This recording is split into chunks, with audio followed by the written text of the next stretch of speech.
It was 14 degrees below zero on Christmas Eve. I know the exact temperature because I could feel it in my bones. Not the kind of cold that makes you shiver and stamp your feet and complain about the weather. The kind of cold that makes you stop shivering because your body has given up trying to warm itself. The kind of cold that makes your thoughts move slowly like syrup through frozen pipes. The kind of cold that kills people who fall asleep in snowdrifts, thinking they will just rest for a minute. My father locked me outside in the snow because I told him the turkey was dry. That is what he will tell people anyway. That his ungrateful daughter made a scene at Christmas dinner over poultry.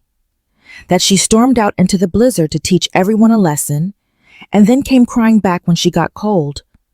What he will not tell them is that I had been silent for 3 months.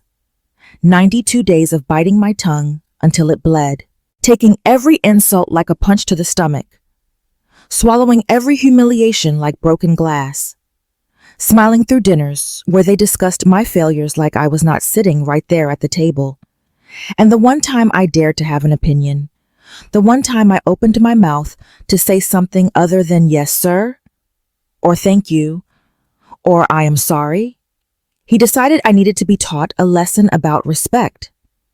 I stood there shivering, watching my stepfamily open presents through the frosted window.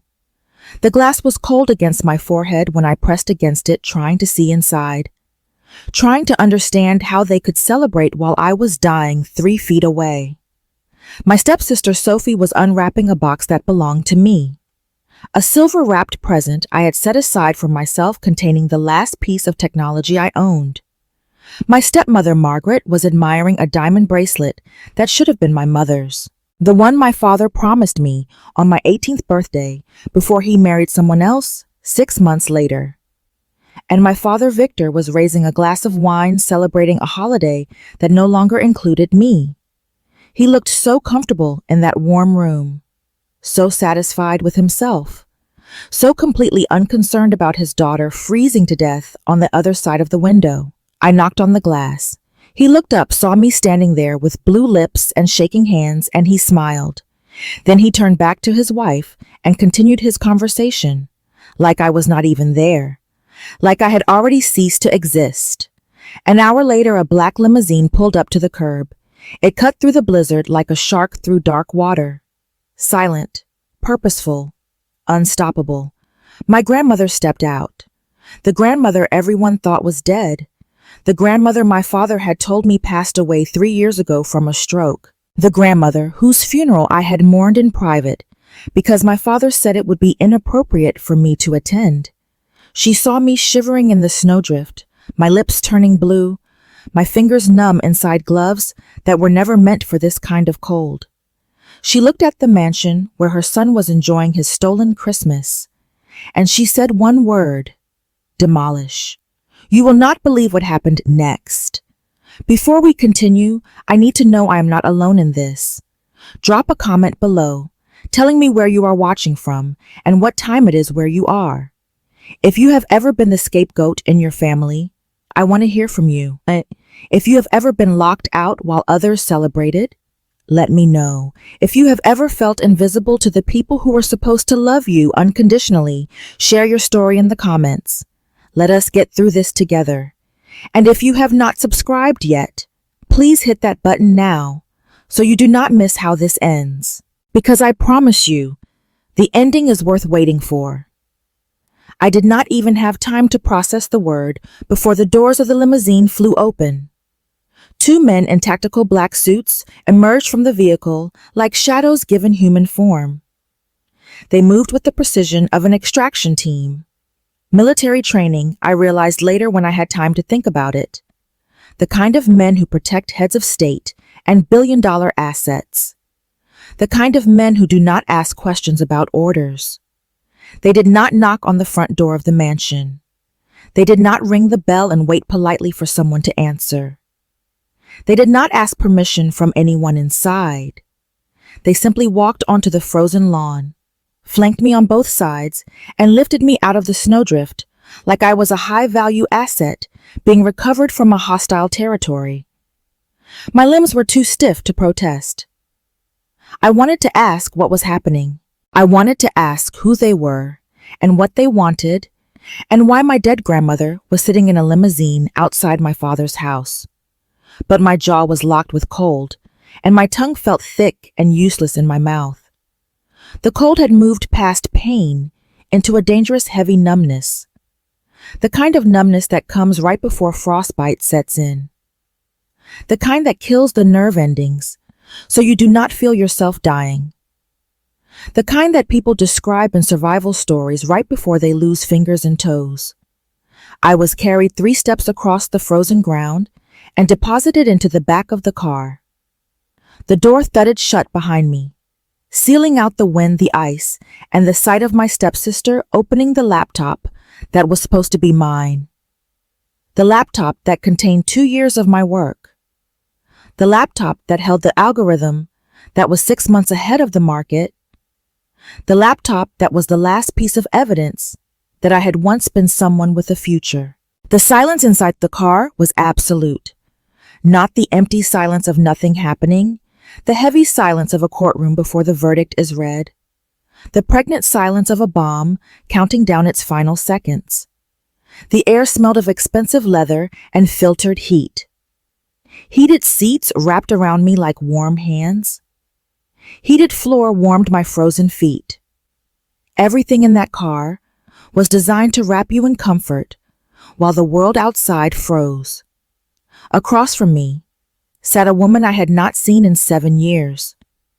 A woman I thought was buried in a cemetery in Connecticut. A woman whose death had broken something inside me that I did not know could break. Grandmother Eleanor. She did not look like a grandmother. She did not look like anyone's grandmother, actually. She looked like a CEO about to initiate a hostile takeover of a Fortune 500 company. She looked like a general surveying a battlefield before ordering the final assault.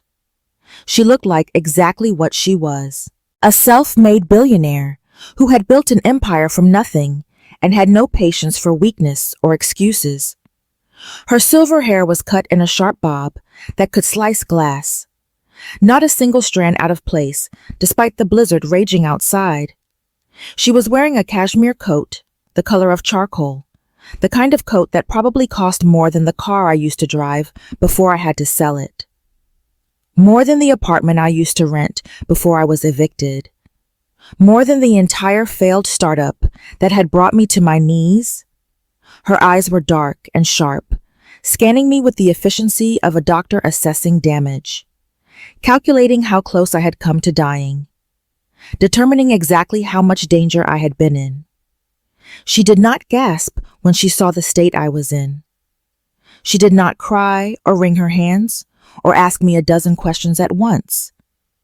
She did not rush forward to embrace me like grandmothers do in movies about happy families. She did not ask if I was okay, because that would have been a stupid question with an obvious answer. Emotions were inefficient in a crisis, and this was without any question a crisis. Instead, she reached to the seat beside her, picked up a heavy wool trench coat that looked like it could stop a bullet, and tossed it over my shivering frame. It landed with a weight that felt like armor, like protection, like something I had not felt since my mother died when I was 12 years old. "Put your arms through," she commanded. Her voice was low, steady, and completely devoid of pity. Pity would have broken me. Pity would have made me cry. This cold efficiency held me together when I was in danger of falling apart. "Hypothermia is a boring way to die, Elena." She remembered my name.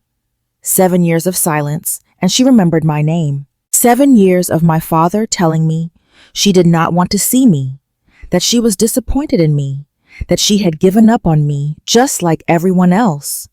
And here she was saving my life like it mattered, like I mattered. I fumbled with the sleeves, my teeth chattering so hard I thought they might crack. My fingers felt like wooden sticks attached to my hands. I could barely make them bend around the fabric. I wrapped the wool around me, the warmth stinging my frozen skin as blood started to circulate again. The pain was actually a relief. Pain meant I was not too far gone. Pain meant the damage might not be permanent.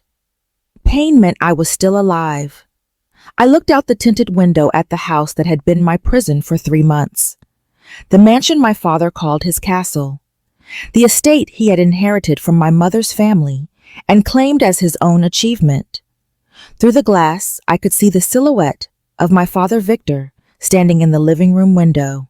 He was raising a glass of wine, smiling at something Margaret said, laughing at his own joke probably. He looked like a king surveying his kingdom, completely unaware that his reign was about to end. He had no idea the castle was already under siege. He had no idea his own mother was sitting 50 feet away, planning his destruction. I stammered, my voice barely working through the chattering teeth. I just told him the turkey was dry. That is all I said. That is the only thing I have said in weeks. That was not yes, sir, or sorry, or thank you for letting me stay here. I just said the turkey was a little dry, maybe needed more butter. And he looked at me like I had insulted his entire existence, like I had spit on everything he stood for, like I had committed a crime that deserved the death penalty. Eleanor did not look at me while I explained. She kept her eyes trained on the house, watching her son through the window, studying him like a chess player, analyzing an opponent. You think this is about a turkey? Her voice was quiet, dangerously quiet. The kind of quiet that comes before an explosion. You think you are sitting here freezing to death because of a paltry critique? She turned to me, then her eyes dark and analytical. This was where she dissected the situation. Not with sympathy, not with comforting words or reassuring platitudes, with surgical precision. He did not lock you out because you were disrespectful, Elena. He locked you out because he felt small. Look at him. She gestured to the window where Victor was now laughing, performing happiness for his new wife and stepdaughter, putting on a show of family joy that did not include his actual daughter. That is a man with a glass ego, fragile, transparent, and desperate to appear solid. A weak man only feels strong when he is making someone else suffer. He cannot build himself up through accomplishment or character or genuine worth. He can only tear others down and stand on the rubble, pretending he built a mountain. He needs a thermometer to measure his power. And tonight, your shivering is his proof of life. Every time you trembled out there in the snow, he felt a little bit taller. Every time you knocked on the door, and he ignored you, he felt a little more in control. Every time you begged to be let back in and he turned away, he felt a little more like the man he pretends to be. It is not punishment, Elena. It is fuel. He was not teaching you a lesson about respect. He was feeding his ego. The words hit me harder than the cold ever could. They landed in my chest like stones dropped into still water, creating ripples that spread through everything I thought I understood about the last 3 months. I had spent all that time thinking I was the problem, that my failure with the business had made me unlovable, that my bankruptcy had somehow proven what my father always believed about me, that I was worthless, that I was a disappointment, that I was everything he said I was when he thought I could not hear him. I thought that if I just stayed quiet enough, they would forgive me for existing. I thought that if I made myself small enough, if I apologized enough, if I was obedient enough and grateful enough and invisible enough, I could earn my place back at the table. But Eleanor was rewriting the equation, turning it inside out, showing me what I had been too close to see. I was not a bad daughter. I was just a battery for a narcissist. A fuel source. A tool for making him feel powerful. He thinks he is teaching me a lesson, I whispered, the realization settling in like ice water, colder than anything outside. He is, Eleanor replied, reaching for the intercom button on the console. But he is about to learn that he is not the only one who can teach. And some lessons are more permanent than others. She pressed the button. Her voice was calm, almost bored, like she was ordering coffee instead of orchestrating a hostile takeover. Driver cut the power to the main house. I watched, stunned, as the lights in the mansion flickered once, twice, then died completely. The Christmas tree went dark. Hundreds of lights that had been twinkling like stars extinguished in an instant. The chandeliers in the foyer. The outdoor displays that my father had spent weeks installing to impress the neighbors. The light-up reindeer on the lawn. Everything went dark. The silhouette of my father froze in the window. I could see him looking around confused, probably checking his phone to see if the power company had sent a warning about an outage, probably calling his wife to ask what happened, probably doing everything except wondering if his daughter was still alive out in the cold. Inside the limo, the only light came from the digital dashboard, casting a blue glow on Eleanor's face. She was not smiling. This was not a game to her. This was not revenge for the sake of revenge. It was a correction. A long overdue correction of a mistake she should have addressed years ago. "Warm up," she said, leaning back into the leather seat. "We are not leaving yet. I want him to see the car. I want him to wonder who is sitting inside. I want him to start sweating, even though his house is getting colder by the minute. I want him to know that the checkmate is already on the board before he even realizes we are playing chess." I sat in the plush leather seat, the warmth of the wool coat finally penetrating the bone-deep chill. Feeling was returning to my fingers and toes, and with it came pain. Sharp, stinging pain that meant the cold had not done permanent damage. I watched the darkened house. It looked different without the lights. Less like a castle, less like the symbol of success my father claimed it was. More like a tomb. You might wonder why I went back there in the first place. I have asked myself that question every single day for 3 months. Why, after my tech startup imploded and left me with nothing but debt and a bruised ego and a reputation as another millennial who dreamed too big, did I choose to return to the one place that had always made me feel small? Why did I go back to the father who had made it clear my whole life that I was never quite good enough? Why did I put myself in the position to be hurt again by people who had been hurting me since I was old enough to understand what rejection felt like? The answer is not poetic. There was no grand plan, no secret strategy. It was financial, pure and simple. I had bet everything on an algorithm that was 6 months ahead of the market. 6 months. That is all I needed. 6 more months of funding, and the world would have caught up with what I had built. 6 more months, and I would have been proven right. 6 more months, and everything would have been different. But I ran out of runway. The investors pulled out one by one, spooked by something I could not identify at the time. The board abandoned ship like rats fleeing a sinking vessel. My employees left for other opportunities, taking their talent and their belief in my vision with them. And I was left holding the pieces of something that could have changed everything. Bankruptcy was not just a legal status.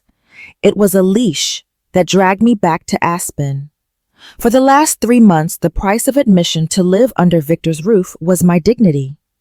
It was not a dramatic, sudden payment. No one handed me a bill and said, "This is what you owe for food and shelter and the privilege of existing in our space." It was a subscription fee I paid in daily installments, small withdrawals that added up to everything I had. Silence when Margaret critiqued my failure to launch at every single dinner, somehow finding new ways to mention it when I thought the topic had finally died.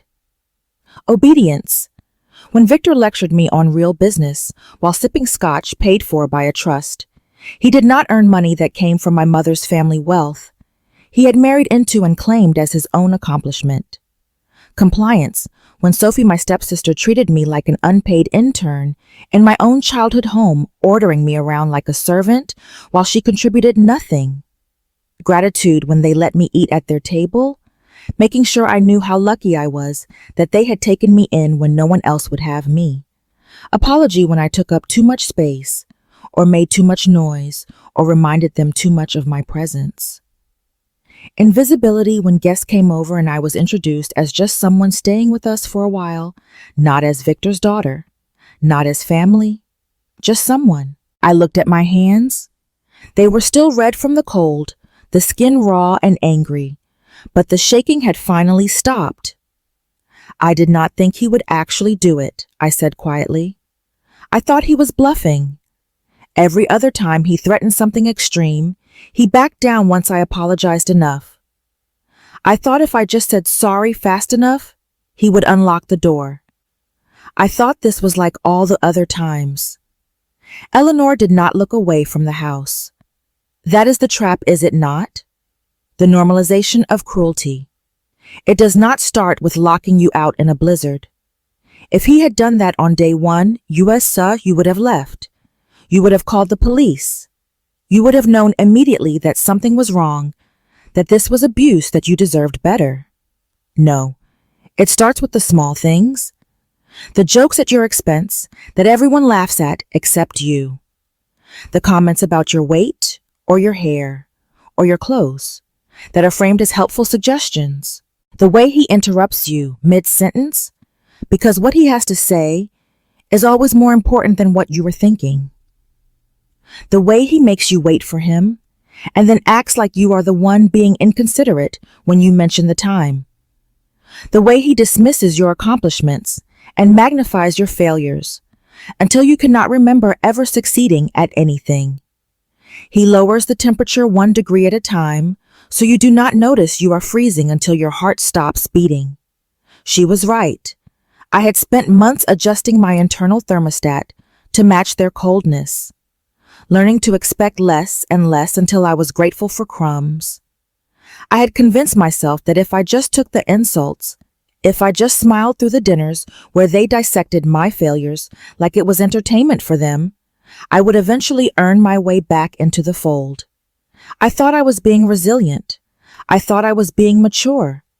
I thought I was handling a difficult situation with grace and patience. I see now that I was just being conditioned, trained like an animal to accept less and less until nothing seemed like a gift. I conditioned myself to accept scraps, I admitted out loud.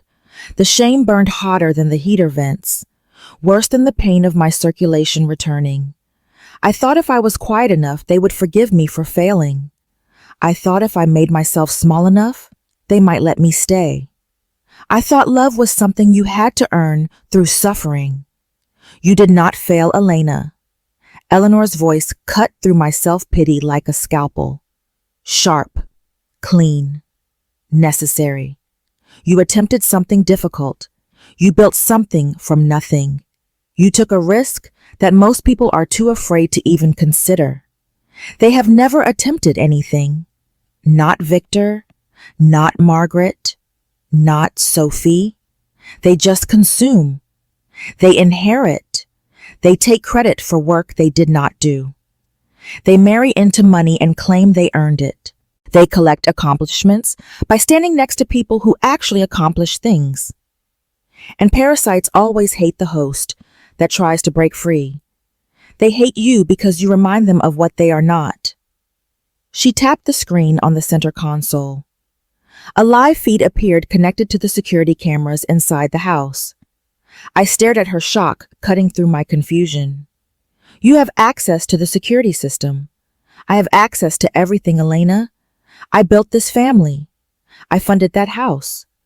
I wrote the checks that paid for every piece of furniture, every car in that garage, every vacation they have ever taken.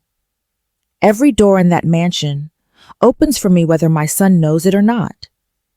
He just forgot who holds the keys. The backup generator had not kicked in yet.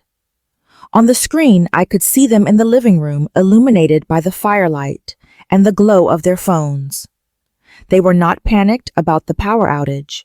They were not rushing to find candles or check the fuse box. They were not looking out the window to see if I was still alive.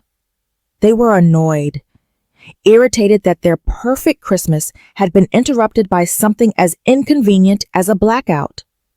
Look at them, Eleanor commanded. I watched the scene inside the house. The mood had shifted from celebration to irritation. Margaret was gesturing wildly, her silhouette sharp and jagged against the firelight, probably complaining about how this was ruining her Instagram aesthetic, probably worried about what the neighbors would think.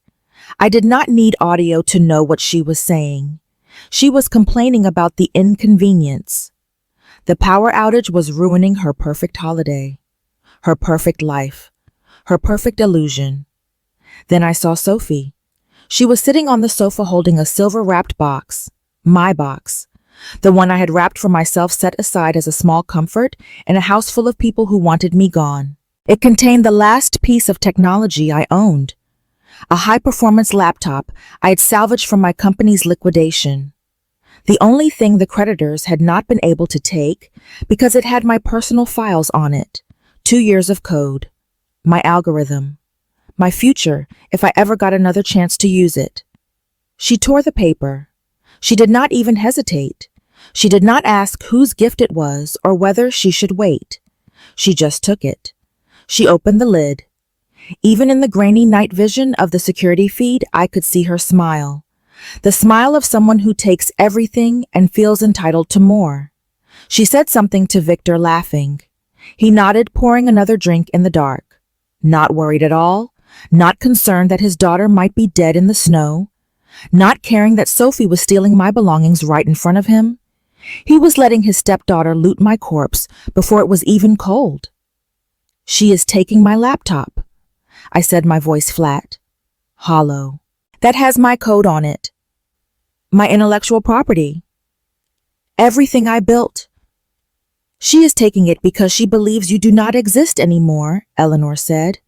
In their minds, you are already gone, deleted from the family, erased from the story. Margaret is probably telling her right now that you are having a tantrum somewhere, that you ran off into the blizzard to teach them all a lesson, that this is just Elena being dramatic again. She is gaslighting that girl into believing your suffering is a performance. And Sophie believes it because believing it is easier than admitting what they did. I watched Victor raise his glass again.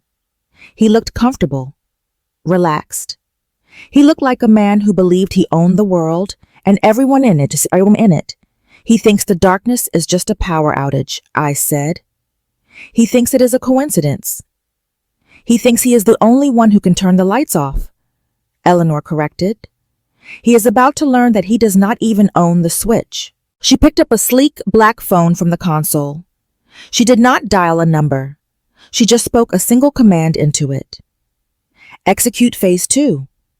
Enter the premises. The car doors locked with a heavy mechanical thud.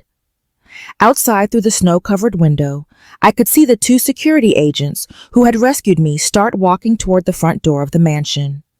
They did not look like guests arriving for a holiday party. They did not look like carolers or neighbors or friends. They moved like a foreclosure. Ready? Eleanor asked, finally turning to look at me directly. Her eyes were hard, but there was something else there too. Something I had not expected. An invitation. I do not have anything, I said, looking down at my borrowed coat. I do not have my keys. I do not have my wallet. I do not have my phone. They have everything I own. Everything I brought with me when I came back. Everything I had left. Eleanor smiled. It was a terrifying expression, razor thin and cold as the blizzard outside. You have the deed, Elena. You just do not know it yet.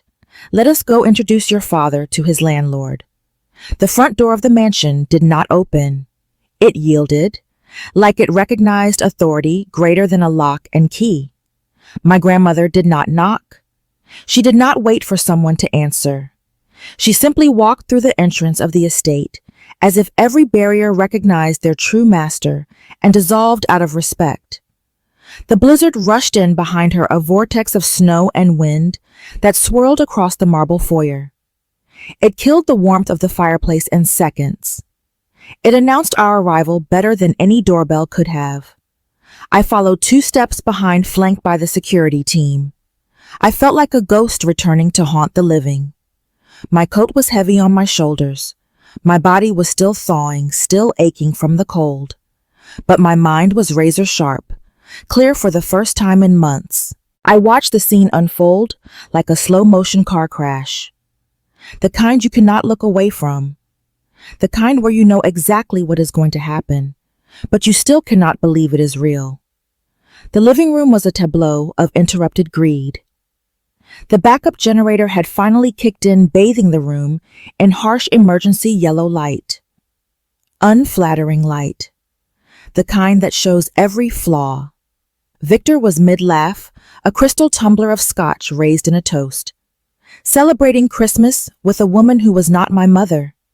Margaret was admiring a diamond bracelet on her wrist. My mother's bracelet.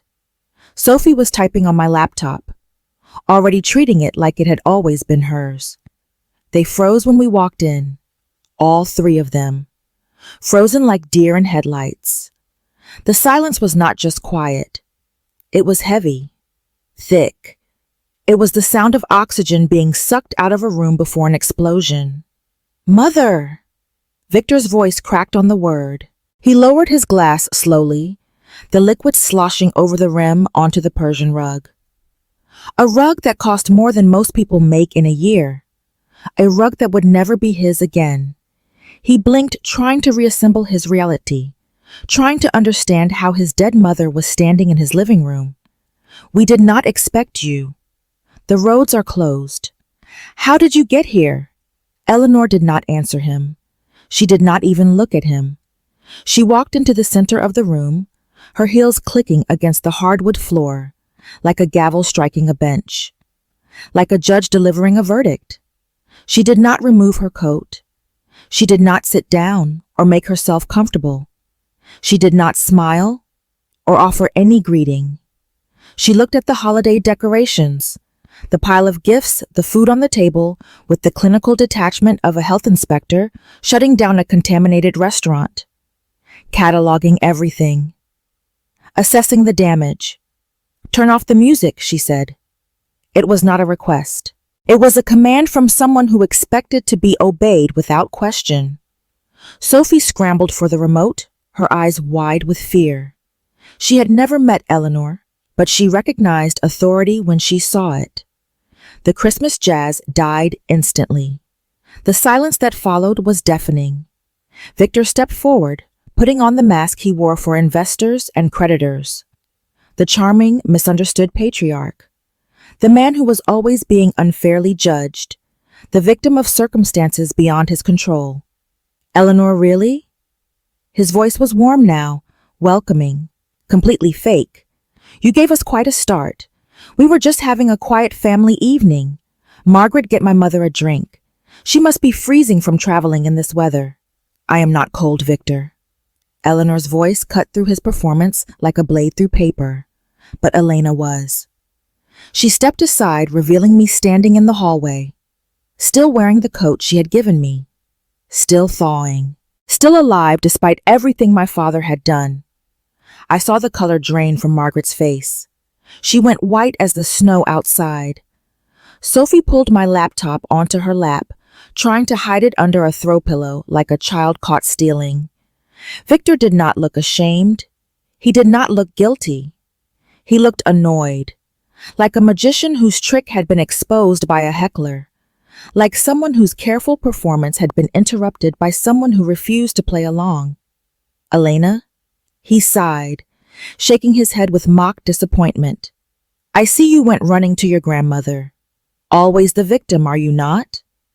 Always finding someone to complain to. I told you, Mother. She was having a tantrum.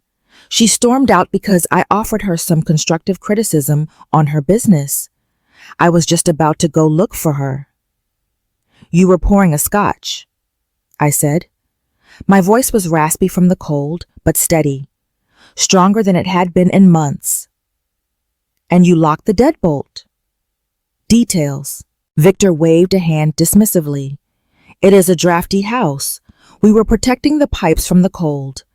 The door must have locked by accident. You know how these old houses are? Eleanor turned to the man standing beside her. I had not noticed him in the limo, but he had entered with us. Silent as a shadow, patient as death. He was wearing a suit that cost more than a mid-sized sedan, holding a leather briefcase that looked like it contained either documents or weapons, maybe both. Mr. Mercer, the family attorney, the man who had drawn up every contract, every trust, every legal document the Carter family had ever signed. Is the timeline established? Eleanor asked him. Yes, Madam, Mercer replied. His voice was bored, almost sleepy. But underneath that boredom was something lethal. The calm of a predator who knows the prey cannot escape. We have the security logs from the gate showing when Miss Carter was locked outside. The thermal imaging from the car showing her body temperature when we retrieved her. The timestamp of the deadbolt engaging from the inside. 45 minutes of exposure at minimum. In most jurisdictions, that qualifies as attempted manslaughter. In this family, we call it a breach of contract. Victor laughed. It was a nervous sound, brittle. The laugh of someone who was starting to realize they might have made a terrible mistake. Contract? What contract? What are you talking about? This is my house. I discipline my daughter how I see fit. That is none of your business, and none of my mother's business either. That, Eleanor said softly, is where you are mistaken. She gestured to Mercer. He stepped forward and placed the briefcase on the coffee table, right on top of a plate of untouched appetizers that no one would ever eat now. The sound of the latches snapping open echoed in the room like gunshots. You do not own this house, Victor. Eleanor's voice was quiet now, almost gentle, the way you might speak to someone you are about to destroy. You never did. Victor's arrogance faltered. I could see it cracking like ice under too much weight. What are you talking about? I have the deed. You signed it over to me 10 years ago. It is in the safe right now. I can show you. You have a piece of paper, Eleanor corrected. You have a forgery that I allowed you to keep because it kept you quiet and out of my portfolio. Because it was easier to let you believe you were important than to deal with the tantrum you would throw if you knew the truth. But the ink on the real document dried 26 years ago. Before you were even married the first time. Before Elena was born.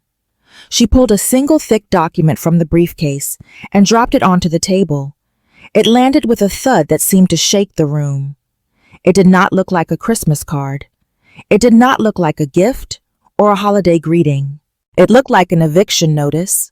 Read the beneficiary line, Victor. He picked it up. His hands were shaking now. I could see them trembling as he held the paper up to the emergency light. I watched his eyes scan the legal text, moving back and forth across the page, reading the same words over and over like they might change if he looked at them hard enough. I watched the exact moment his world ended, the exact second he realized everything he thought he had was never his at all. This says, he stammered. It says the estate, the land, and the entire Carter Holding Company were placed in a blind trust, Eleanor said, 26 years ago, to be managed by me until the conditions of the trust were met, to be transferred to the first female heir upon her 26th birthday. She turned to me. Happy birthday, Elena. The room spun. The walls seemed to tilt. My birthday had been 3 days ago. December 22nd. I had spent it cleaning the kitchen while my stepfamily went to a party they did not invite me to. I looked at my father. He was not looking at the document anymore. He was looking at me. And for the first time in my entire life, I did not see the tyrant who controlled my allowance, my career choices, my self-worth, and my place in this family. I saw a squatter. You, Victor whispered, the venom returning to his voice, the anger he had always used to make me feel small. You knew. You planned this. You have been waiting for this moment. I knew nothing I said, the realization washing over me like a warm tide. I thought I was broke. I thought I was homeless. I thought I had nowhere else to go. That is why I came back here. That is why I put up with everything. Because I believed I had no other choice. You are broke, Margaret spat, standing up suddenly, her face twisted with fury. This is ridiculous, Eleanor. You cannot just give everything to her. She is a failure. She crashed her own company. She ran it into the ground. She cannot run an estate.